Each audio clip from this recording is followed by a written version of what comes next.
Un hombre puede pasar la vida junto a las palabras sin pensar nunca en la música.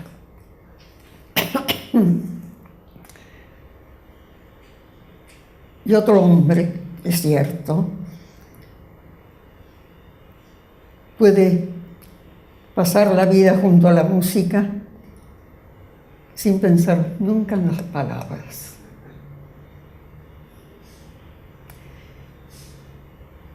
Ninguno de los dos quizás advierta la existencia del vínculo que une a la palabra y la música. El vínculo del sonido, que persiste aún como sombra en la palabra escrita.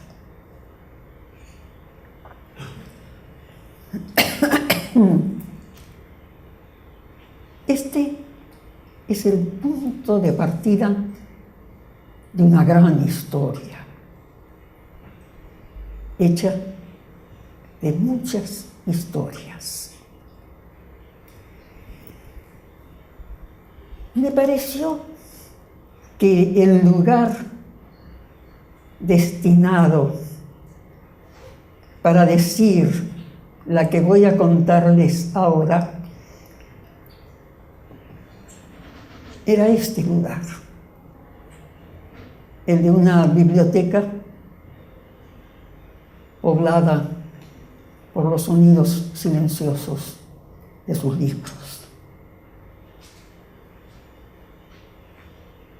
Gracias a todos los que contribuyeron para que pueda hacerlo hoy.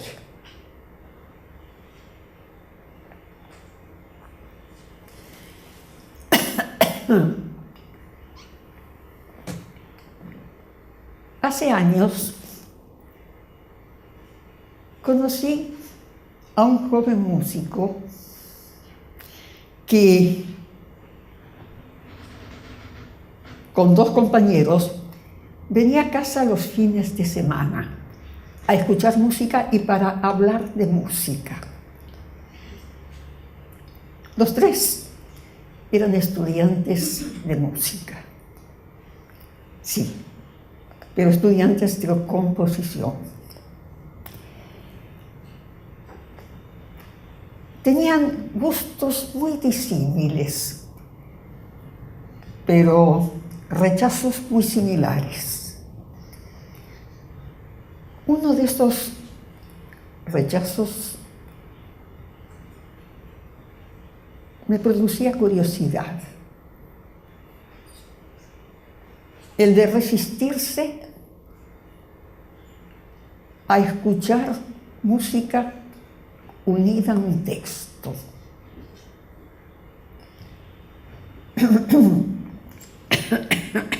Perdón.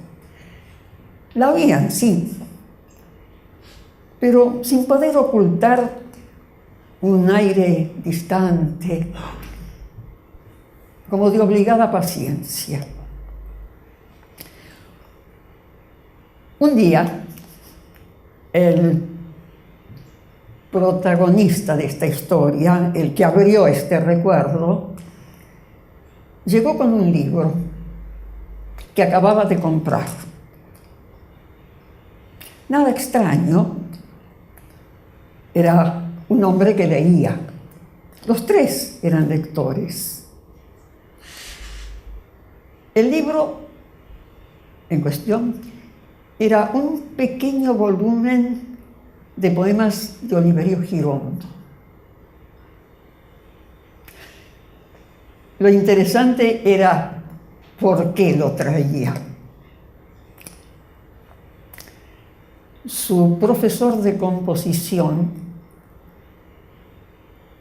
le había encomendado un ejercicio compositivo que consistía en ponerle música a un poema, es decir, musicalizar sus palabras y su contexto. El comprador del libro comenzó eligiendo el poema más breve del pequeño volumen. Después de pensarlo un tiempo, se quedó con la primera estrofa. Como no se decidía a comenzar la composición de la música, redujo esa estrofa a 2 líneas. La etapa siguiente fue concentrarse en un verbo y 2 adjetivos de esas 2 líneas.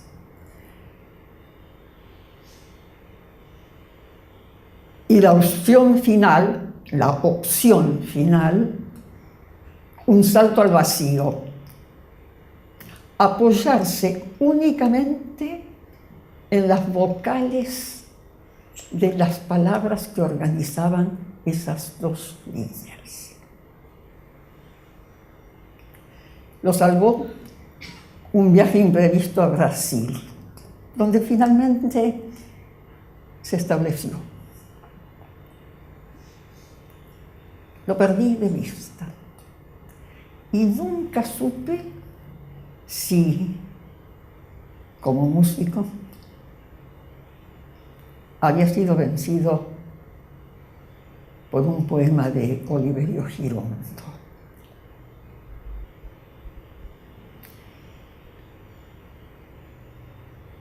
Su historia, sin embargo, no es una excepción. Compositores mucho más avesados han dado testimonio explícito de la dificultad que encierra la alianza de la palabra y la música. El compositor italiano Luigi Nono es quien justamente transcribe lo que le sucedió a Arnold Schoenberg con los textos de los Lieder de Schubert. A cierta altura de su carrera de compositor, Schoenberg tomó conciencia que si bien, por un lado, había analizado en profundidad la música de los Lieder schubertianos, por el otro lado había descuidado por completo el estudio de sus textos. Decidió entonces enmendar este descuido y dedicar su atención a los poemas elegidos por Schubert para sus Lieder. Poemas que van desde la autoría de poetas menores hasta Goethe, Heine y Novalis. La conclusión a la que llegó fue que el observar en detalle esos textos no había agregado nada nuevo a lo que la música le había entregado con respecto a ellos antes. Y esta revelación lo empujó a una práctica compositiva inusual. insólita en su género. La de concebir ejemplos de líder de los que se obligaba a conocer solamente su estrofa inicial, dejando a la música, rozada por este texto de apertura, continuar sola el camino posterior de la composición.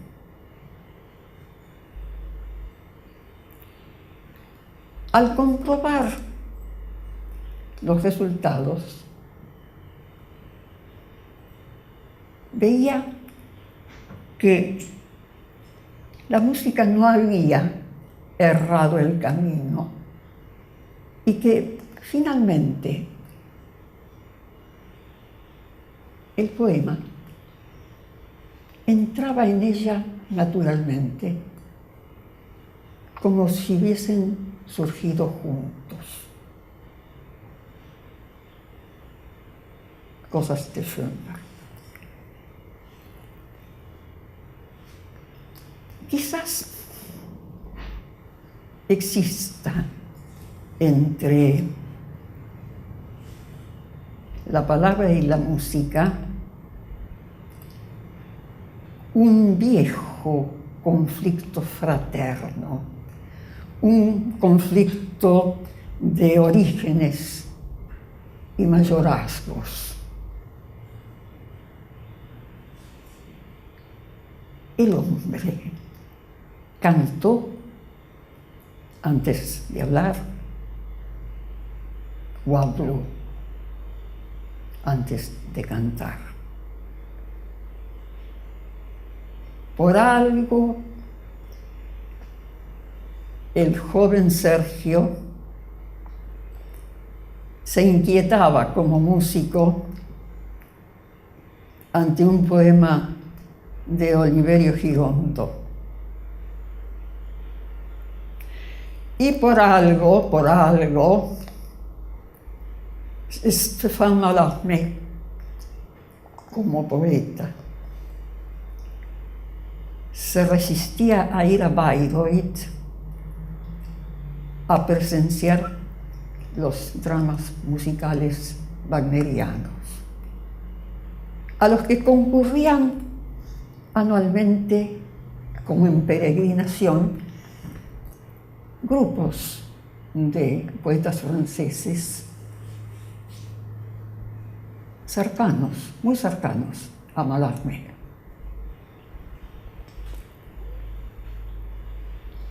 Pero Mallarmé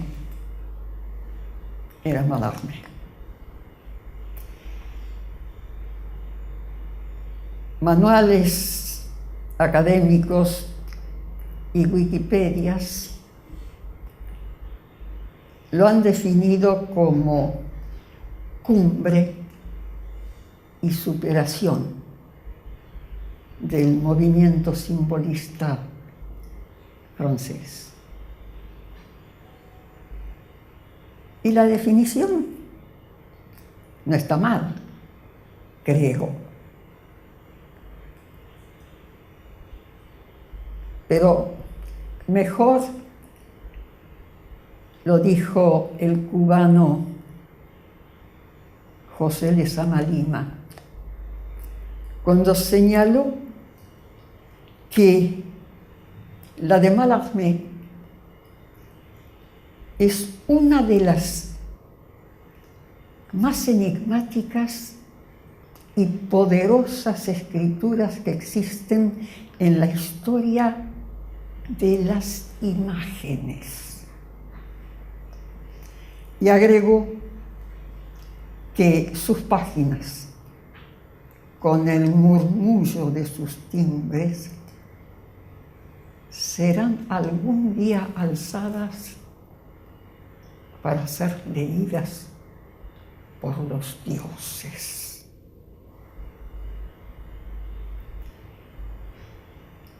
El creador de esa fortaleza poética casi inexpugnable, temía caer en las redes del hechizo musical wagneriano y de su impregnación dramática. No obstante, Mallarmé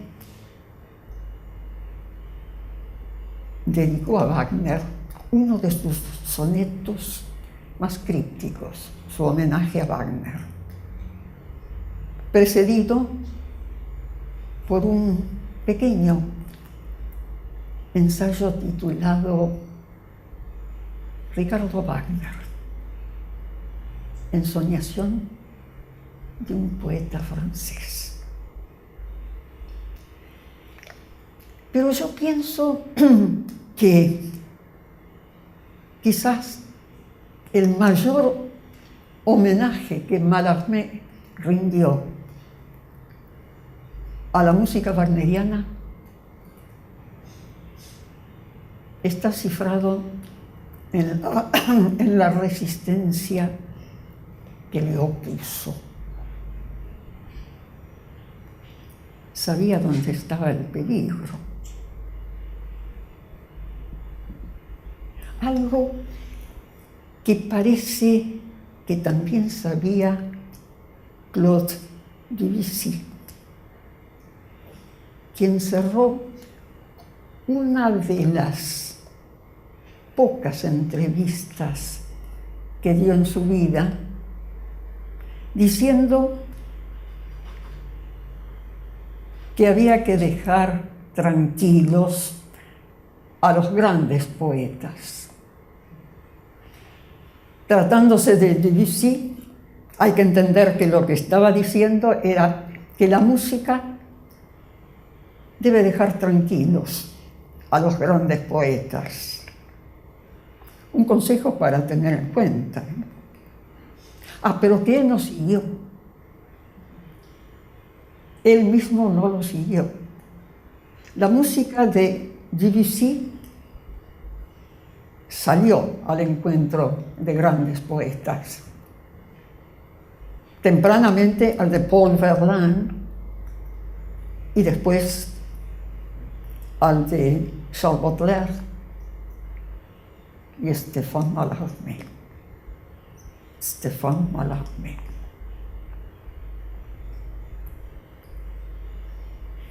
La primera obra de Debussy, en la que Debussy ya es Debussy, está basada en una égloga de Mallarmé, La fiesta de un fauno. Debussy escribió un preludio sinfónico para esta égloga, el preludio a la fiesta de un fauno, en el que la música convoca al poema, pero todavía no se mide con la palabra de Mallarmé. El encuentro de la música de Debussy con la palabra de Mallarmé va a producirse más tarde, casi 20 años después, cuando en 1913 Debussy componga su ciclo sobre 3 poemas de Stéphane Mallarmé para voz y piano.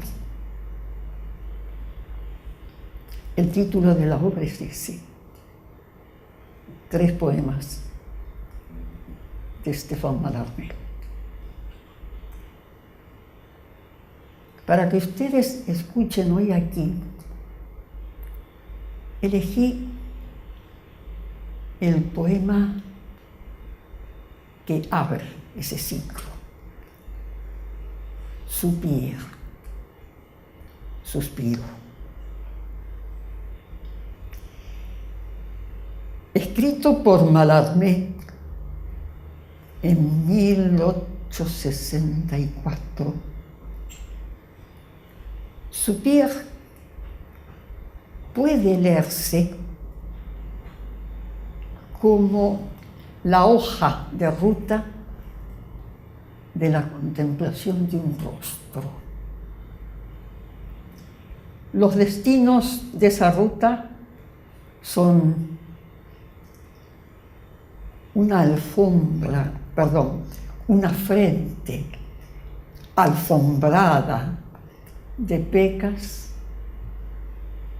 y el cielo de una mirada errante, el cielo de una mirada angélica. El poema asciende hacia ellos como un surtidor que suspira hacia el azul.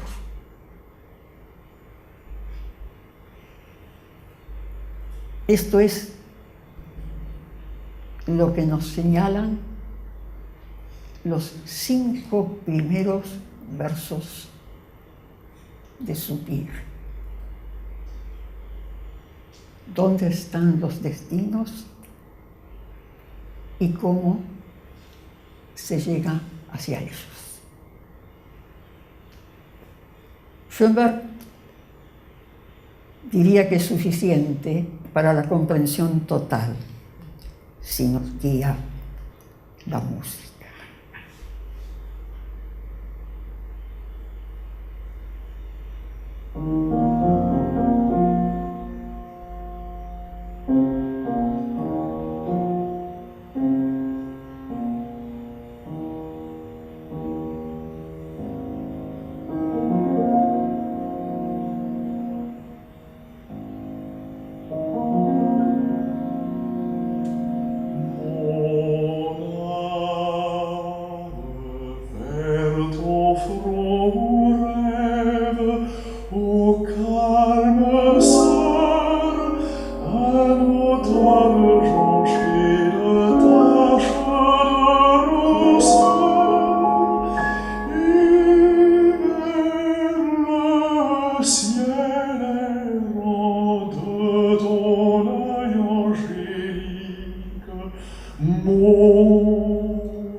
Aquí está, Soupir, en su lengua original, como acaban de escucharlo en la versión compuesta por Debussy.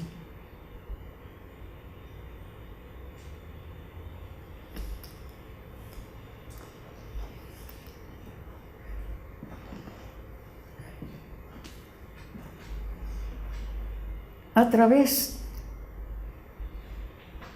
de las 5 primeras líneas del poema, era lógico imaginar la plenitud de alcanzar las metas deseadas o la exaltación de continuar el camino hacia ellas.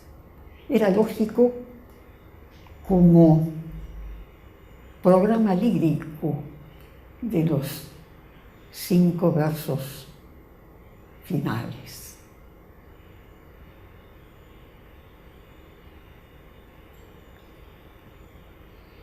Pero no, nada de eso sucede. Porque ante la mención de la palabra azul,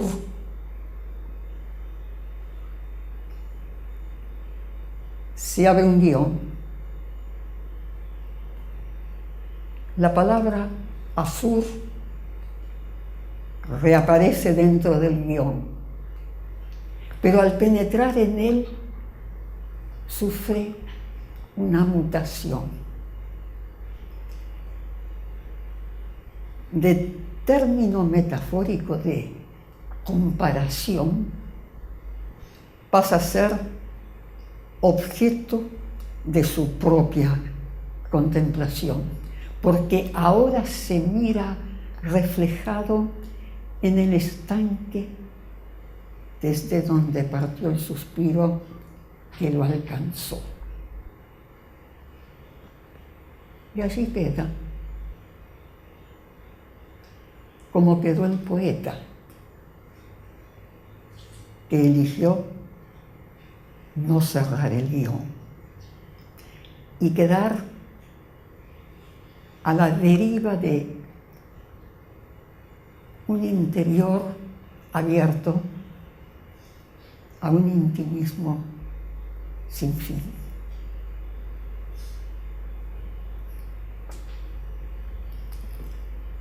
La música de Debussy penetra en ese intimismo, pero al hacerlo cobra paradójicamente su entonación mayor en la doble mención de la palabra azul que coincide con la apertura del guión. Después, ella, la música, también queda allí, oscilante, reducida a un espacio menor. En ese espacio menor concluye el poema, cuyo punto final se manifiesta a través de un pequeño ascenso vocal que suena como eco del gran ascenso mayor del poema. Y entonces, como rubricándolo, asoma un muy breve esbozo del diseño pianístico que había abierto la pieza.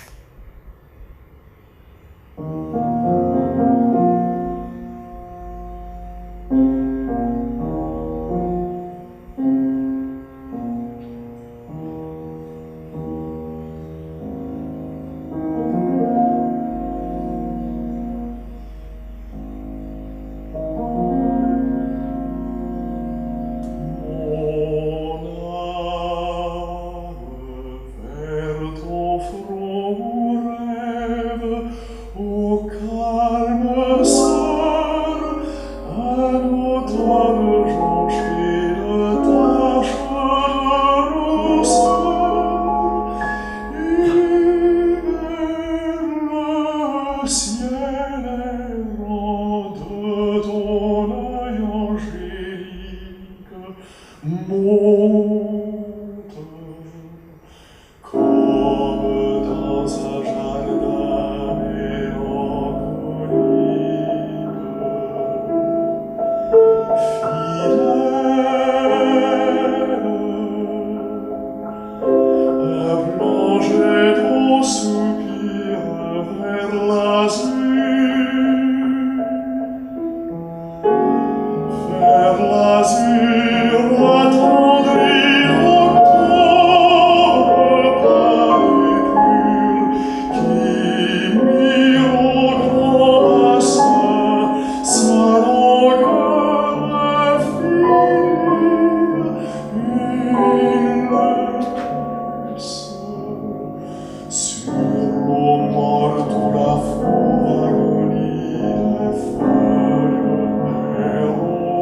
Lo peor que le puede suceder a la poesía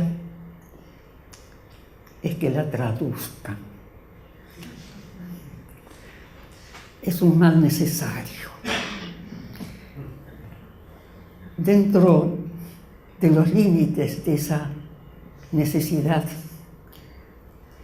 lo mejor que le puede suceder es que quien la traduzca sea otro poeta.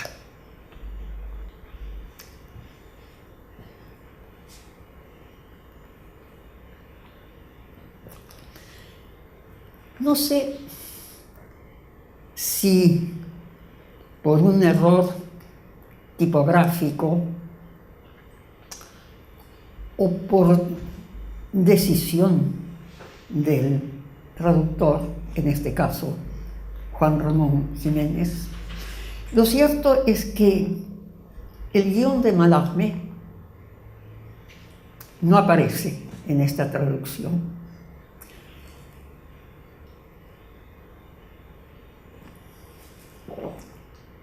Sea cual fuera la razón, me atrevo a decir, qué pena, porque para mí el guión es la gran vuelta de tuerca de su hijo.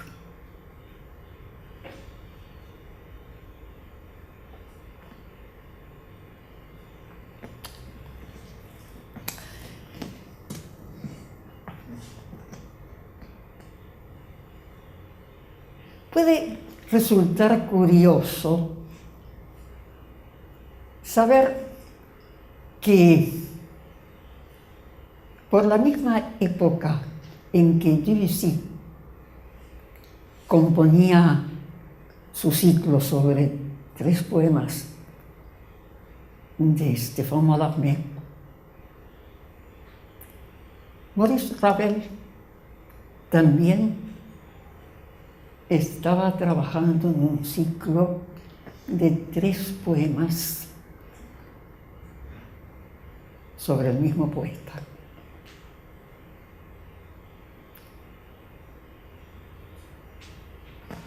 Y también curioso saber que ambos compositores coincidieron en la elección de los 2 primeros poemas de sus respectivos ciclos. La diferencia solo está en el tercero. Debussy eligió éventail, abanico. Y Ravel surgit de la croupe du bond, surgido del anca y del brinco, uno de los más altos poemas crípticos de Mallarmé. Y para cerrar este círculo de coincidencias, saber que ambos ciclos comienzan con el mismo poema, con Soupir.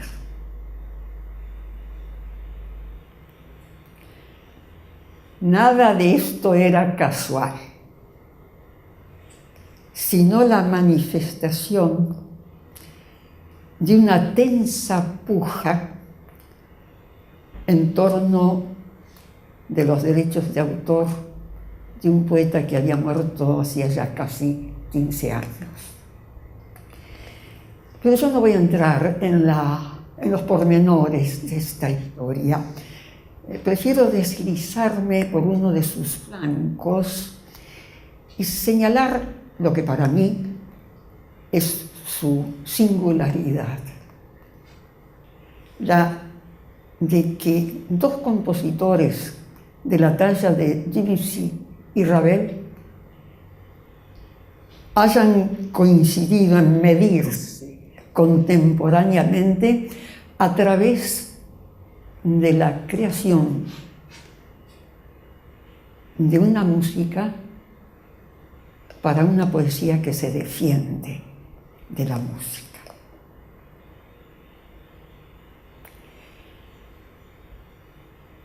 Por debajo de las coincidencias asoman las diferencias. Una de las más inmediatas quizás sea la del material instrumental que eligió cada uno de los compositores para su ciclo. Debussy concibió el suyo para voz y piano.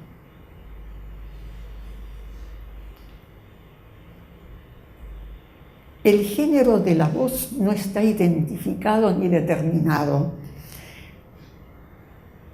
Los poemas pueden ser cantados tanto por un hombre como por una mujer. En la versión que ustedes escucharon, los canta el barítono Bernard Cuizan, acompañado por Noël Lee en piano.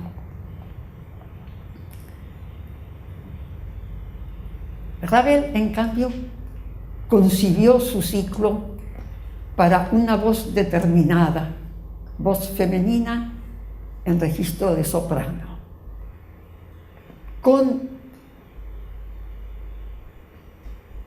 un conjunto instrumental camarístico formado por cuarteto de cuerdas, dos flautas en diferente registro, dos clarinetes en diferente registro y piano. Siempre se ha puntualizado que esa conjunción instrumental proviene directamente de la utilizada por Arnold Schoenberg en su Pierrot Lunaire. Y sí, es la misma, con leves variantes. Pero también es necesario tener en cuenta otros posibles precedentes que confluyeron para la elección de ese material instrumental. El Pierrot Lunaire había sido estrenado hacía muy poco en Suiza.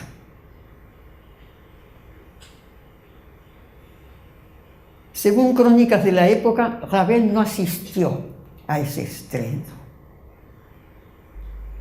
Pero un amigo le contó, para eso están los amigos. Pero a ese amigo había que darle crédito. Era Igor Stravinsky, quien también escribió un ciclo de 3 poemas bajo el influjo del aparato instrumental schoenbergiano.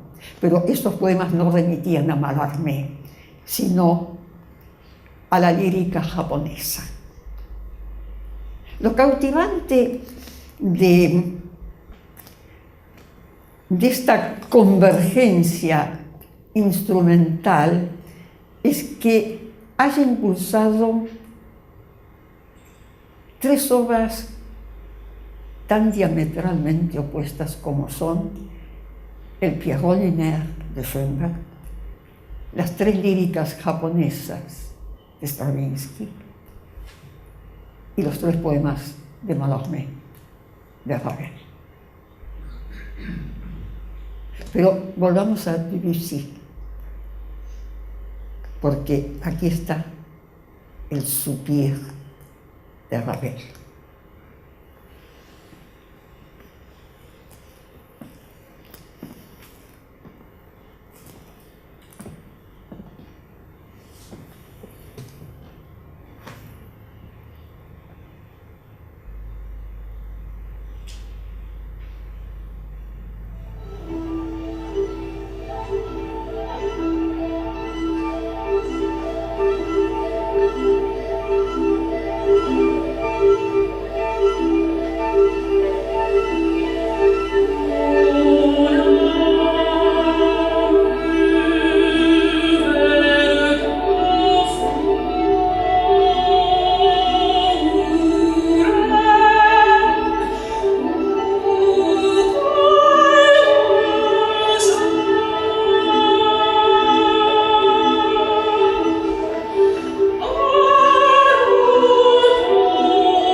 creo que una de las evidencias más inmediatas que surge después de la escucha de ambas versiones es la de la diferencia de duración que las separa. La versión de Ravel dura casi el doble. No es un dato menor. Pienso que obedece a dos perspectivas diferentes en la lectura del poema. En la versión de Debussy, la línea vocal se pliega al tempo natural de la lectura del poema.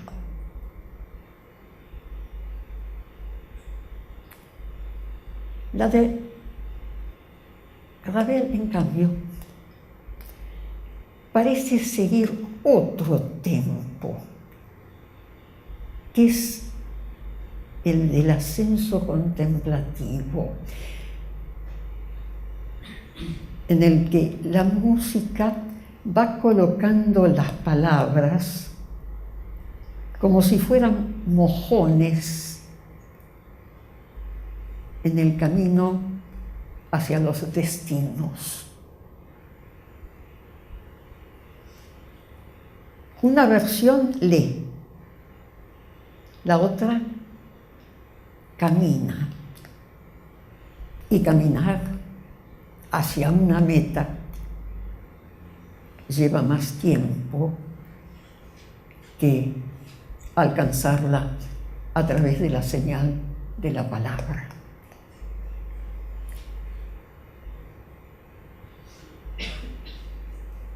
En la versión de Debussy, la música entrega una lectura impecable del poema.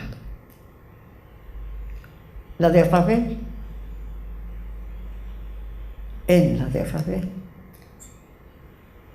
la música parece fascinada por su hoja de ruta.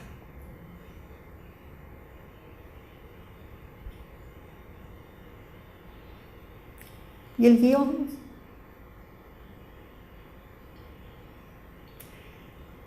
las dos versiones penetran en él, cada una a su manera, pero ninguna de las dos se atreve a no cerrarlo.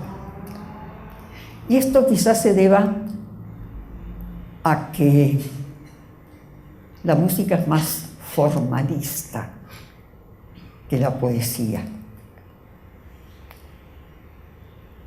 En ambas versiones, ese cierre se manifiesta a través del signo de un retorno. En Debussy, a través de ese brevísimo recuerdo del diseño pianístico que abría la pieza. Lo esboza como si se hubiese arrepentido de haberlo iniciado. En Ravel, cuya inclinación por el formalismo es uno de los rasgos predominantes de su poética, la situación presenta otro giro. Para advertirlo, es necesario recordar cómo se inicia el subir raveliano.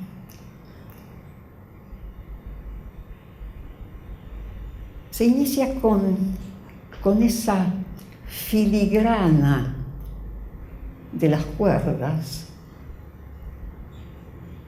que parece anunciar la figura del suspiro ondulante que asciende hacia el azul.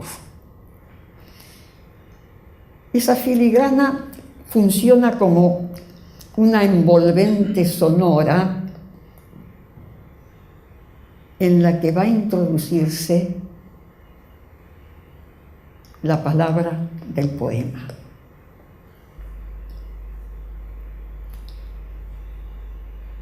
Cuando esa envolvente sonora desaparece, se produce una suerte de enrarecimiento sonoro, la impresión de que entramos a otro espacio. ¿Cuándo sucede eso? Cuando entramos al guión.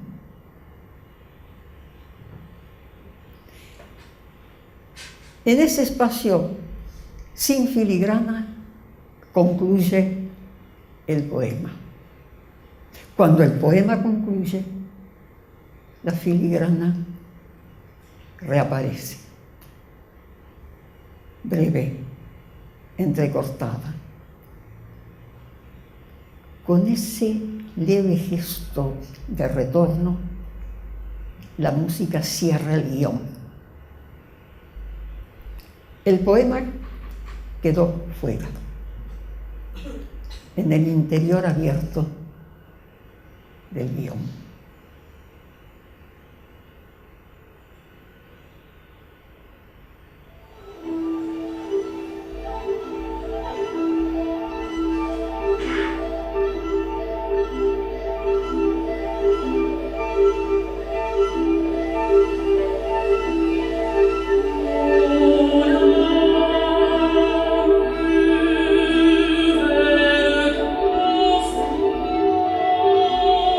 Oh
En esta versión cantó la soprano Gil Gómez con los solistas de la orquesta de la BBC, todos bajo la dirección de Pierre Boulez.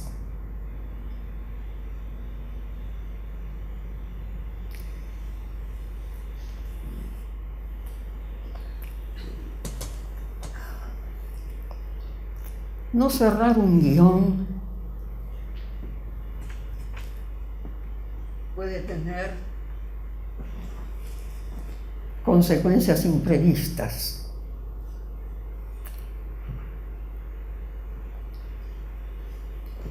En la clase de gramática castellana bajaban 2 puntos por no cerrarlo. En la de francés insistían que el guión tenía que ser breve y acotado. En la de alemán, en cambio, quedábamos perplejos ante ese signo sintáctico que se abría a un espacio que con frecuencia nos parecía más largo que el párrafo que lo contenía. El profesor advertía: por largo que sea, no hay que olvidar de cerrarlo.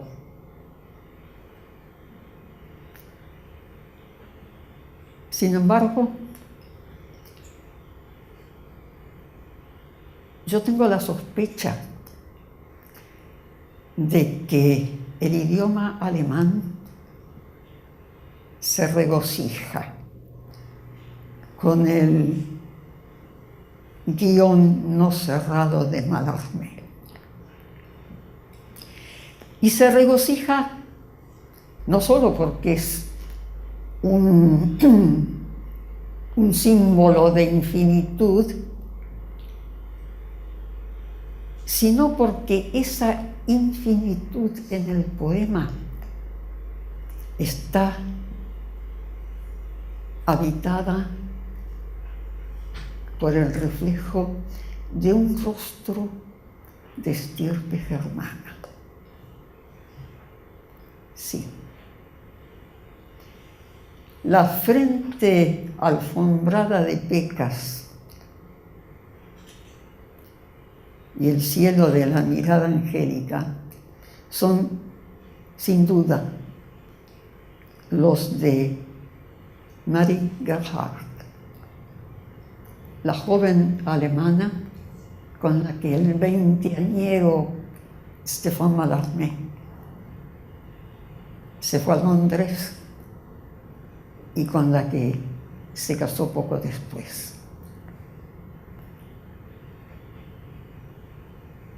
La frente y la mirada angélica de la futura Madame Mallarmé del abanico.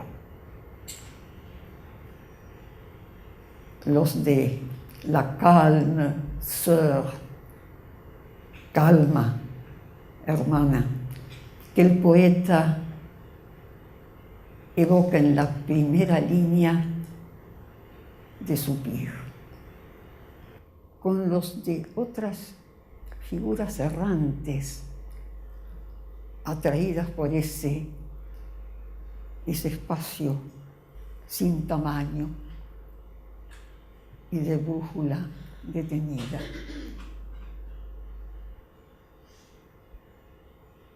Y entre ellas, cruzarse con quien es hoy uno de nuestros huéspedes, venido desde la latitud de la propia Marie Gerhardt, un huésped que se reconocería en el paisaje de su mirada angélica y dejaría allí quizá su quieto resplandor sonoro.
Yo creí que no iba a poder tocar esta pieza hoy. Una razón es porque la exhumé exclusivamente a través de la memoria. Y otra razón es porque sospechaba que no podía entrar impunemente en el guión de Mallarmé.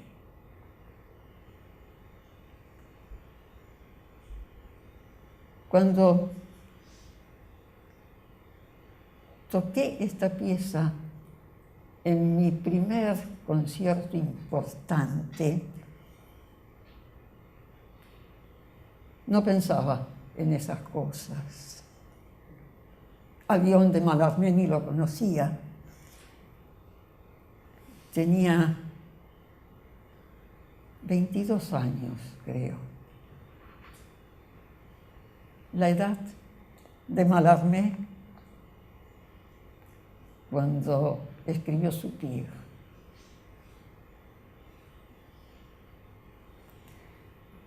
La pieza figuraba en la segunda parte del programa, el lugar que por aquel entonces se reservaba tradicionalmente al repertorio romántico. Allí estaba, bajo el título de La tarde. Fallida traducción del título original en alemán. Pero era el que habitualmente se utilizaba sin entrar en mayores profundidades lingüísticas. Es cierto que mi profesor había acotado que se trataba de una tarde de otras latitudes, en este caso de una tarde alemana, tardes de estío, de extinción muy lenta y gradual, casi infinitas ellas también.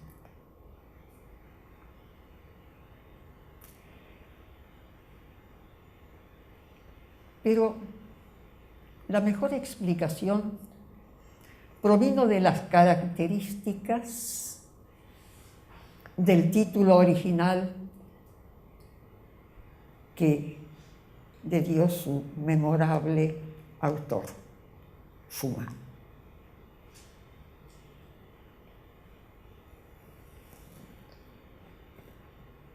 Ahí está, con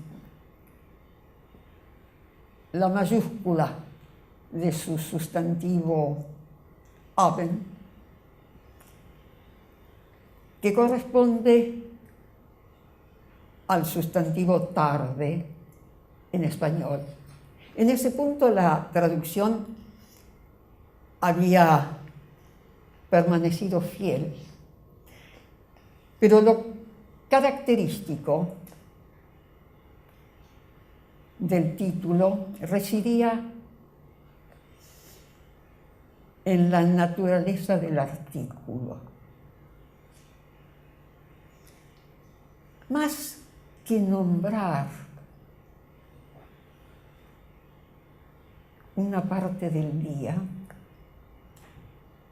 lo que parece haber querido hacer Schumann es describir la particularidad de un acontecer.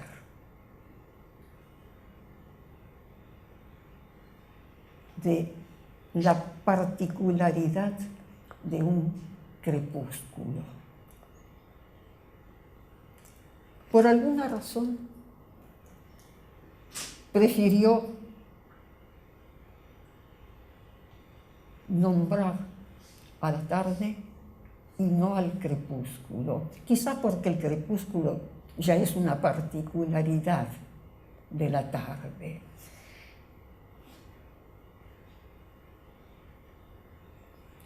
Prefirió todo el peso genérico del sustantivo tarde para centrar el de todo lo peculiar en el artículo. Esto lo hizo naturalmente, movido por la vivencia de su propio idioma, sin tener que atravesar, como Borges, noches de vigilia y gramática para llegar a la jungla de las declinaciones. Esa lógica lingüística que recibimos de la herencia latina y que el espíritu alemán convirtió casi en un emblema de su propia lengua. En el título original, La tarde schumanniana está precedida por el artículo modificado mediante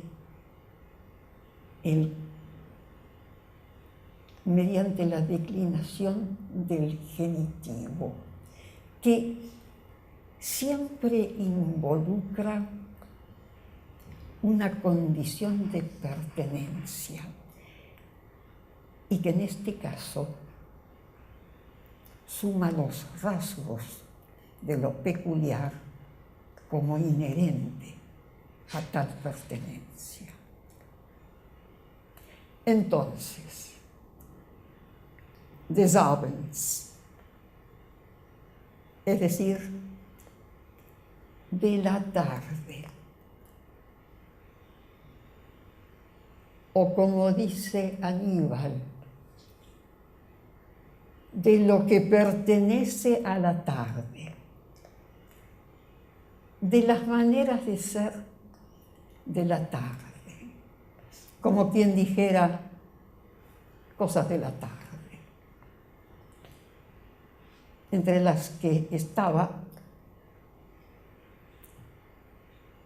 la de ser algún día huésped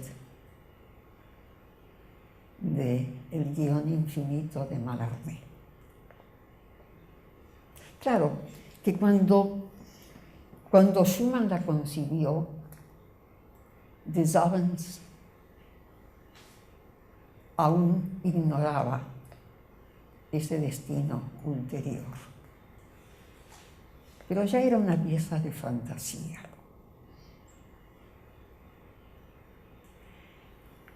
¿Y cuál sería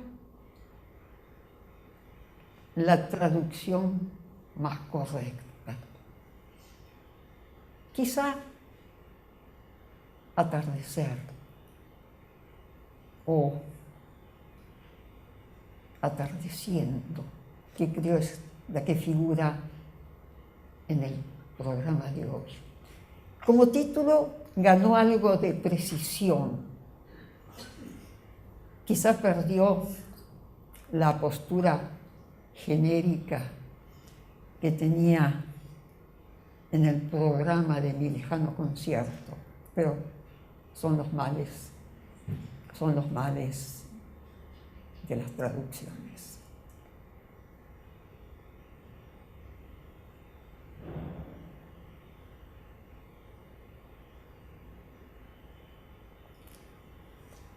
En ese lejano concierto La tarde figuraba junto a otra pieza cuyo título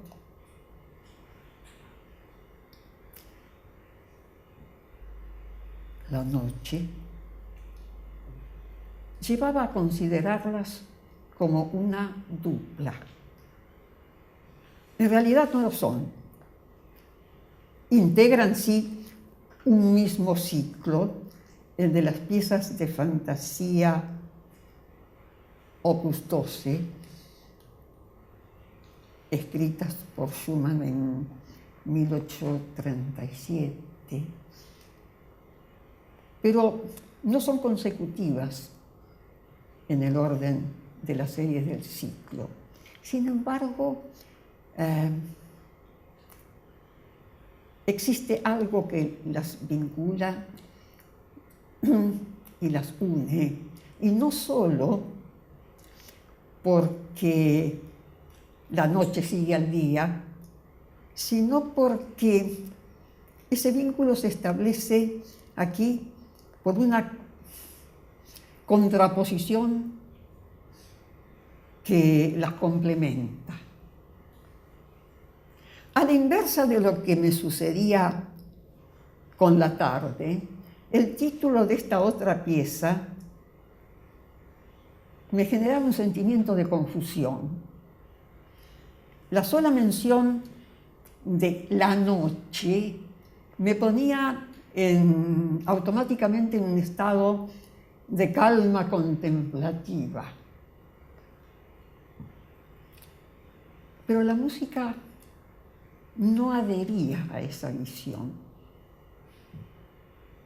Era un vendaval que sacudía casi toda la pieza del principio al fin. La clave de esta confusión estaba en el título, de traducción incompleta y por lo tanto también fallida. Ahí está, su título original en alemán. Otra vez, el mecanismo de las declinaciones traía la explícita característica de la circunstancia mediante la modificación del artículo precedido por la preposición in. En este caso, el caso gramatical expresa la condición de estar dentro de algo, en la noche. Esa es la correcta traducción. El título original nos sitúa en el centro de la noche y lo que la música nos entrega es la visión nocturna de la oscuridad y del miedo, donde el oído ausculta lo que llega hasta él para descubrir de dónde proviene el peligro que no ve, pero del que siente el acecho. Para esa escucha primaria que sigue subyacente en el fondo de cada uno de nosotros, para esa escucha primaria, la música, con su transfiguración estética, todavía está lejos. El escudo estético aletargó la primigenia condición auditiva de alerta de la escucha. In der Nacht, en la noche, parece querer rescatarla. Es cierto que la transfiguración estética, por supuesto, sobrevuela a lo largo de toda la pieza y parece adueñarse de ella en la sección central. Pero la desazón sonora y auditiva no desaparece nunca. En la noche puede ser escuchada como el campo en el que se expone un juego de cruces entre dos tipos de escucha. La primaria y la estética. El trofeo compartido de este juego es la conclusión de que aún invocando a los atardeceres y a los surtidores que suspiran hacia el sur, la música es la que mejor sabe contar la historia del laberinto oscuro de la escucha.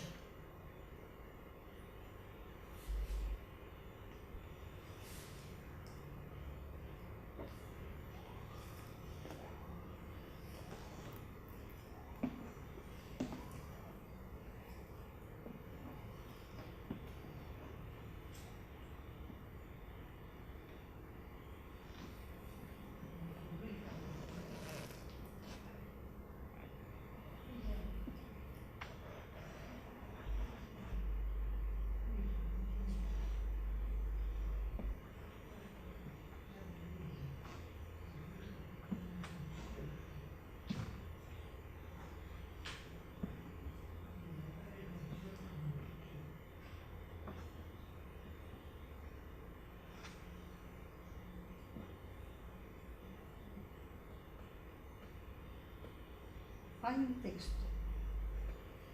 ¿Lo han leído?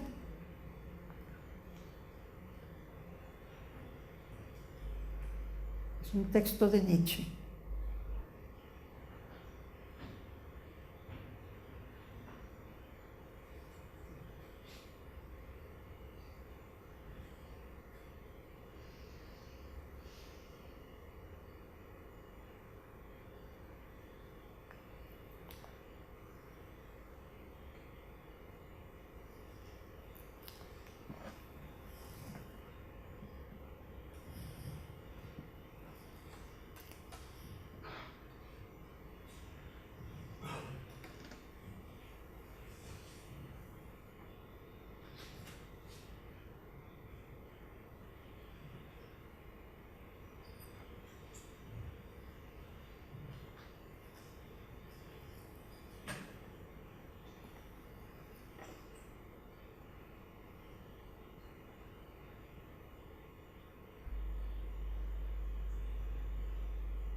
Mm.